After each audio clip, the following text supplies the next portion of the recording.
मेरे सम्मानित दर्शक, आज हम अपने इस कार्यक्रम को आगे बढ़ाते हुए, जैसा कि इसके पहले वाले वीडियो में हमने बताया था कि कुंडली को बनाना हमने सिखाया था। इसके अंतर्गत हमने एक वर्ग बना करके और ये 12 खानों की बात की थी और ये बताया था किस भाव से क्या देखते हैं। इसमें 12 भाव के बारे में बताया था। ये पहला भाव हो गया, इसे लग्न बोलते हैं। दूसरा भाव हो गया धन और वाणी का हो गया।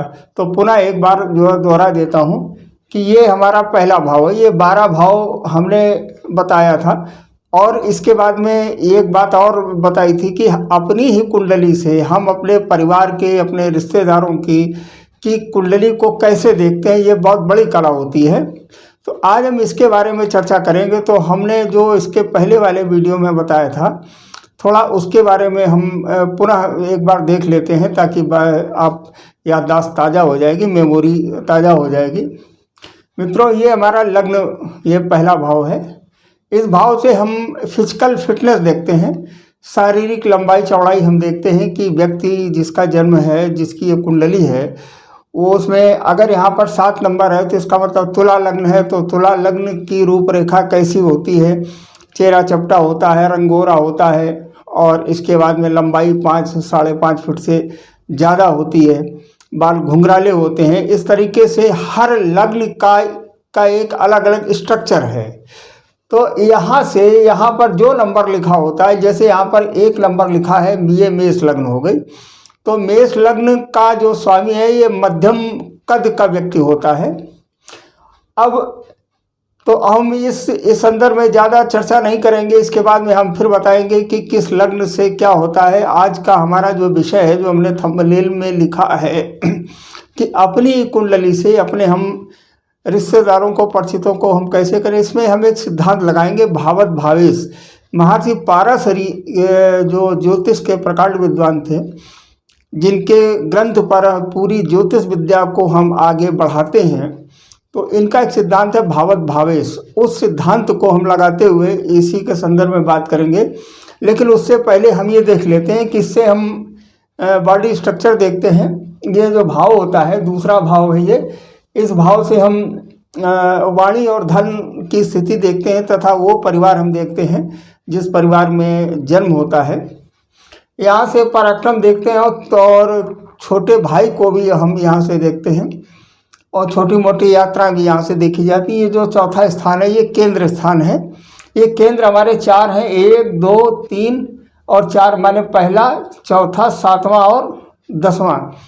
ये हमारा केंद्र स्थान है। ये जनता का स्थान है और माता का स्थान है।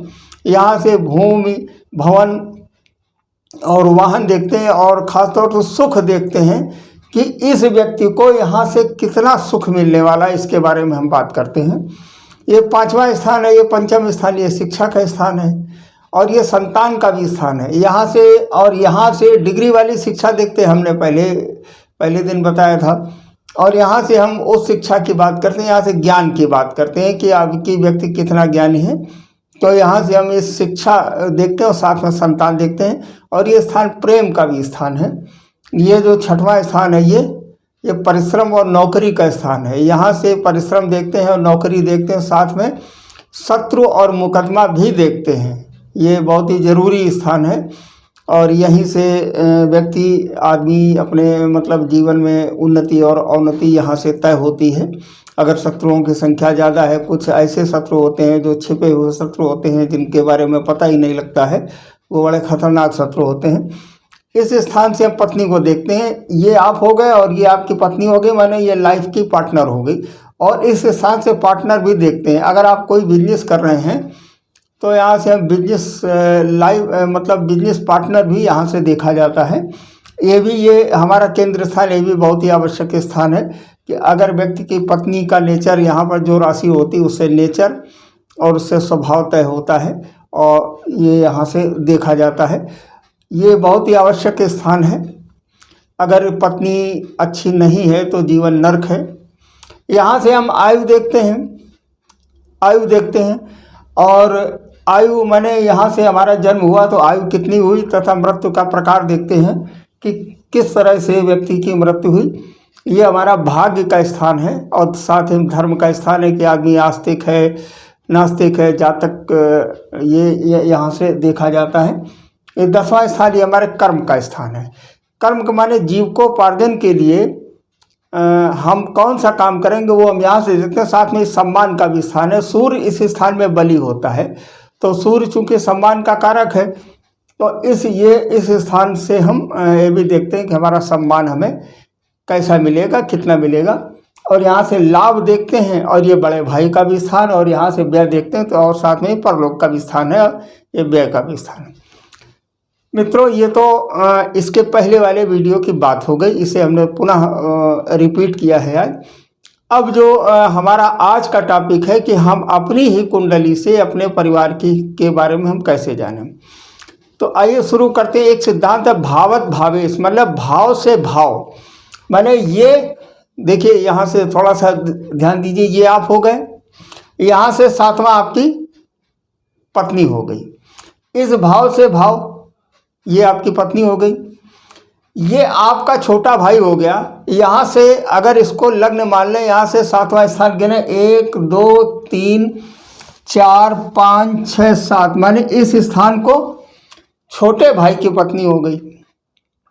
सिद्धांत लगा इसमें भावत भावेश।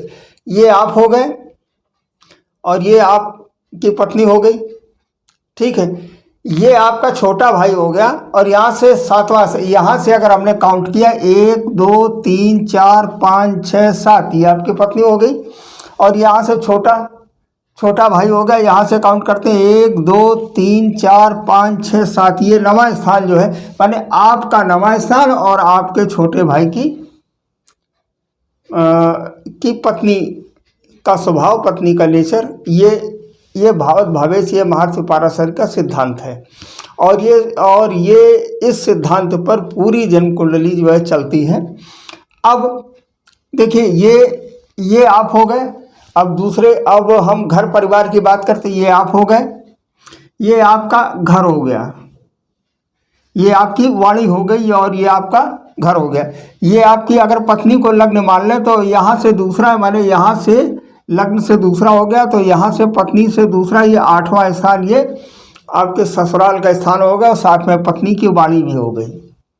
पत्नी की वाणी भी, हम लोग जब किसी की कुंडली देखते हैं और पत्नी के बारे में सोचते हैं कि मतलब बात करते हैं, और ये तुरंत जो है बता देते हैं कि पत्नी का स्वभाव बहुत खराब है, बहुत गंदा बोलती है, उसका बहुत ही कर्कश वाणी है उसकी। वो इसी स्थान से देखते हैं। ये 7वें स्थान को अगर लग्न माने तो यहाँ से दूसरा, यहाँ से आपका वाणी हो गया, तो यहाँ से ये पत्नी का हो गया, ये आपकी माता का स्थान हो गया।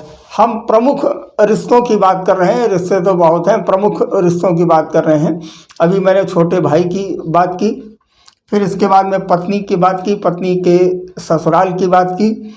अब बात करते हैं मामा की, कि आपके ननिहाल की क्या स्थिति है। ये आपके माँ का स्थान हो गया।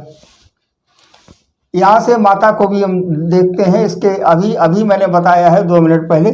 और यहाँ से माता को देखा तो यहाँ से 1 2 3, ये तीसरा हो गया, माने आपके भाई का स्थान हो गया। यहाँ से 1 2 3, ये आपकी माता के छोटे भाई का स्थान हो गया।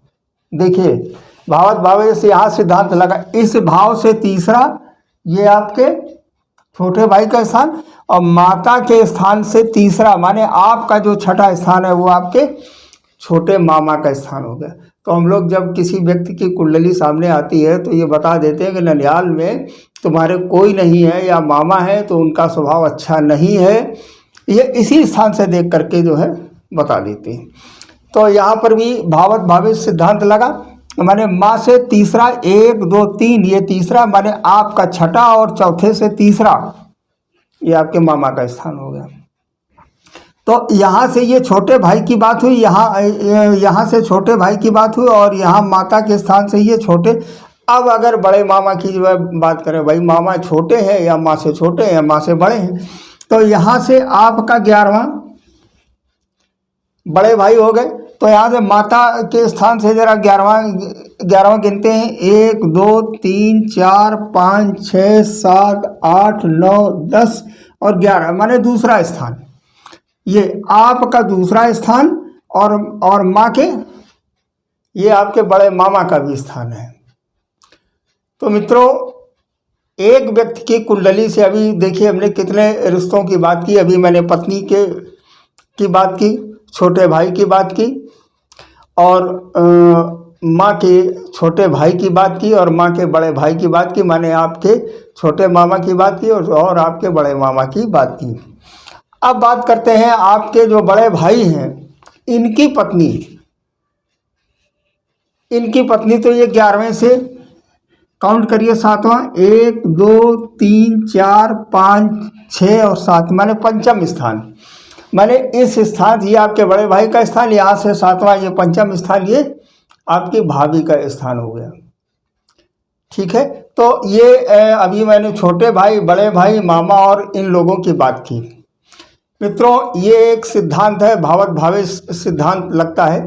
अच्छा, इसमें अब आयु, अब बात करते हैं कि मान लीजिए कोई व्यक्ति आपके पास आया, उसने ये कहा कि हमें आप ये जो बताइए कि हमारी पत्नी की आयु कितनी होगी।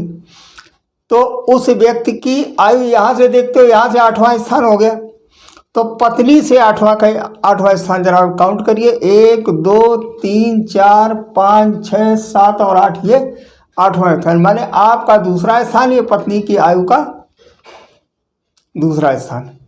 मित्रों, ऐसा होता है कि ये मार्केस, इसीलिए इसको मार्केस कहा जाता है। इसीलिए इस भाव की जब दशा चलती है तो पत्नी को कष्ट होता है, और जब ज़्यादा यहाँ पर शनि जैसे खराब अगर ग्रह आ जाते हैं तो पत्नी की मौत तक हो जाती है। मैंने उसे ये इस ग्रह की जिस समय दशा चलती है तो धन तो आता है, लेकिन पत्नी को कष्ट बहुत होता है। तो ये हो गया। तो ये भावत भावे सिद्धांत हमने लगाया मित्रों। और जैसा कि हमने आपसे कहा था कि अपनी ही कुंडली से आप अपने परिवार के बारे में कैसे बात की, आज हमने किन किन रिश्तों की बात की। और आज हमने छोटे भाई की बात की, बड़े भाई की बात की, छोटे भाई की पत्नी की बात की, बड़े भाई की पत्नी की बात की, आपकी पत्नी की वाणी की बात की। अब आपके पत्नी के पिता की बात, जैसे आपका जो पिता है, जो मतलब जिस व्यक्ति की कुंडली है उसमें 10वें स्थान से देखते हैं, तो यहाँ से 10वां स्थान 1 2 3 4 5 6 7 8 9 और 10, माने ये स्थान, माने आपका चौथा स्थान और आपके ससुर का स्थान। तो यहाँ से अगर आप देखेंगे कि ससुराल से कितनी संपत्ति मिल रही है, क्या मिल रही है, वो इस भाव से भी जानकारी मिल जाती है। तो जो ये बहुत ही अनुभव का विषय है। आज हम ऐसे टॉपिक पर बात कर रहे हैं, मेरे ख्याल से शायद यूट्यूब पर या और भी जितने भी ज्योतिषी हैं, इन लोगों ने इतनी गहराई से नहीं बताया होगा। तो आज हम इसके बारे में बात कर रहे हैं। ख़ासतौर से उन लोगों के लिए है जो ज्योतिष को सीख रहे हैं, जो ज्योतिष के जिज्ञासु व्यक्ति हैं, और वो इस सिद्धांत को देखें। और बाकी करोड़पति अरबपति तो लोग रोज़ जो बना रहे हैं कि ये राशि अरबपति बनाएगी, ये राशि करोड़पति बनाएगी। मित्रों, इसके साथ हम अपने इस टॉपिक को समाप्त करते हैं। और आपसे यही एक विनती, हमारी विनम्र निवेदन है कि हमारे इस चैनल को लाइक, शेयर और सब्सक्राइब करें, और ताकि आपके साथ साथ खास तौर से वो ऐसे ज्योतिषी हैं जो ज्योतिष विद्या को सीख रहे हैं, उन लोगों से हमारा निवेदन है कि अगर कोई समस्या हो तो नीचे नंबर दिए हैं, आप इनसे पूछ सकते हैं। और दूसरी चीज़, अगर आप लोग कुंडली का विश्लेषण कराना चाह रहे हैं तो आप हमसे व्यक्तिगत संपर्क कर सकते हैं, और मेल के माध्यम से भी आप हमसे संपर्क कर सकते हैं। इसके साथ ही हम अपने इस कार्यक्रम को समाप्त करेंगे। धन्यवाद, नमस्कार, जय श्री राम।